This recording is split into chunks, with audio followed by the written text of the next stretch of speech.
I find it hard to imagine how people see chooks as machines and food. They've been manipulated by humans, and the rate of laying is not natural. Hens in these facilities are dying all the time. So my name's Brad King. We're here at Farm Animal Rescue, which is a sanctuary for animals that have been rescued from commercial food industry. I'm Jenny, and I've had chickens for 21 years. My family had them when I was young.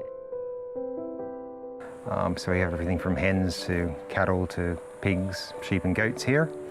And what we do is a couple of things. So of course we have the rescue program where we rescue and rehabilitate, but we also open up the farm regularly for people to visit so they can learn about these incredible animals and just exactly how they're treated in industry. So I love my girls, and they're really precious to me, and they're great friends, and they're quite intelligent. They'll run through them occasionally and throw them into trash cans, but it's really quite difficult to get a number on them. We suspect that at any one point in time, there's probably about 10 million new hens go into the egg production process. I just can't imagine eating them. I couldn't possibly imagine eating a chook now that I've watched them dust bath and see their different personalities. They're really interesting creatures, aren't you?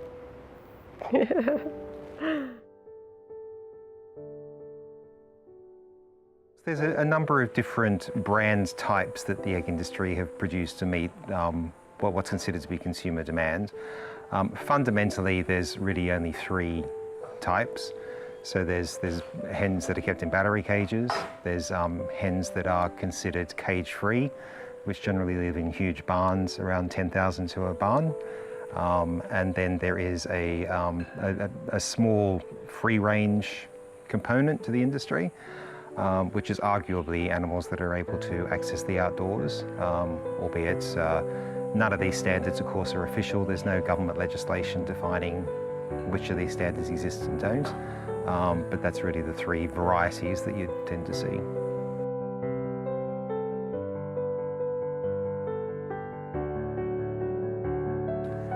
The alternative to eggs is to find ways of living without them. There's actually lots of alternate facilities available to us already. So for example, with baking, smashed up egg or smashed up applesauce works just the same way as eggs do. Eating an egg-free cake tastes no different to eating a cake that has egg in it. So there's nothing there. We do things like tofu scramble instead of scrambled eggs. There really is nothing that has ever occurred to me that can't be made without eggs. Well, as someone with chooks who doesn't eat the eggs, I don't have them for the eggs.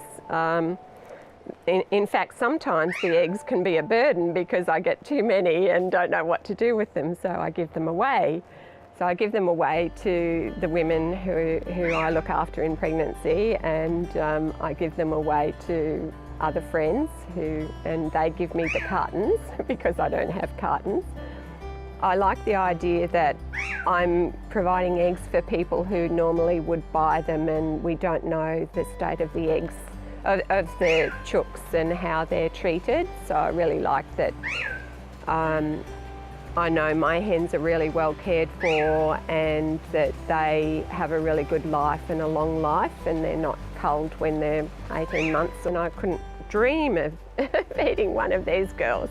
They are so intelligent, and they're really fun to have around, and they're really easy to care for. So, yeah, they're part of the family.